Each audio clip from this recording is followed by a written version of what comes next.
I woke up one morning thinking that I'd had a stroke where I had complete paralysis down the right-hand side of my body. In the months then leading up to when I was getting my final results, then I did some of my own research and sort of put two and two together, and I had in my own head knowing that this is MS. And I knew that walking into my doctor's clinic that day, and I actually said those words before him. I said, "I've got MS, don't I?" And he basically just nodded his head and said, "Yep."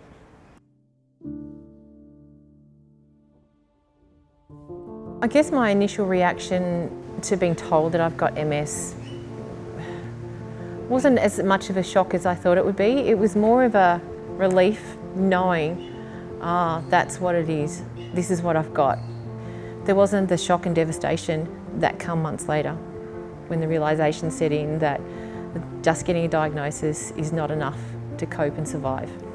The initial diagnosis impacted on my daily life significantly to the point where I just didn't want to go anywhere. I didn't want to leave the house. And if I did leave the house, I actually put on this false facade as if it was something I was embarrassed about and didn't want people to know. So I pretended that I was better, and that was more exhausting than actually just being a person with MS. I was in South Australia with my husband, and I decided to go for a walk along the beach. I saw some people running on the footpath, and they were running towards me, running back the other way. That were, male, female, older, younger. So something just took over me, and I call it my Forrest Gump moment, where I just felt like running.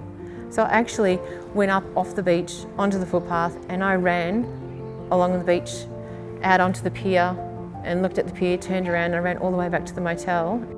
That was a massive trigger in my life to go, I think I want to do this for real. I want to learn how to run for real. Completing my first 5K run and coming over that finishing line was my ultimate moment of acceptance. As soon as I crossed that line, I had that moment, and I said to myself and I said to everyone around me that I've got MS, it doesn't have me. I joined the Ballarat Athlete's Foot Run Club because of the social side of it and being able to feel comfortable being around a group of people. We are all of mixed abilities and ages, and some are marathon runners, some are just learning to run. I've made some amazing connections, some amazing friends, and have some amazing mentors from that group. My short-term goal obviously was to do my first run, but I guess now I've got in my head that I want to run in every state in this country, which I'm almost there. I've only got 2 more states to go. I've ran through the Melbourne Zoo. I've ran down the straight of Flemington Racecourse with the call coming over the speakers. I've ran along Bells Beach. People often ask me, would you be running if you didn't have MS? And I would say no. That would never have been in my foreseeable future to ever start running. Negativity seems to flow out of your body when you run, and you're drawing in the positive stuff.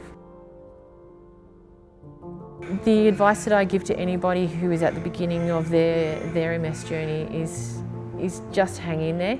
If you're willing to fight and to fight back, there's going to be someone out there that's got your back. So hang on. I'm Lisa Vowles, and this is my Fit Story.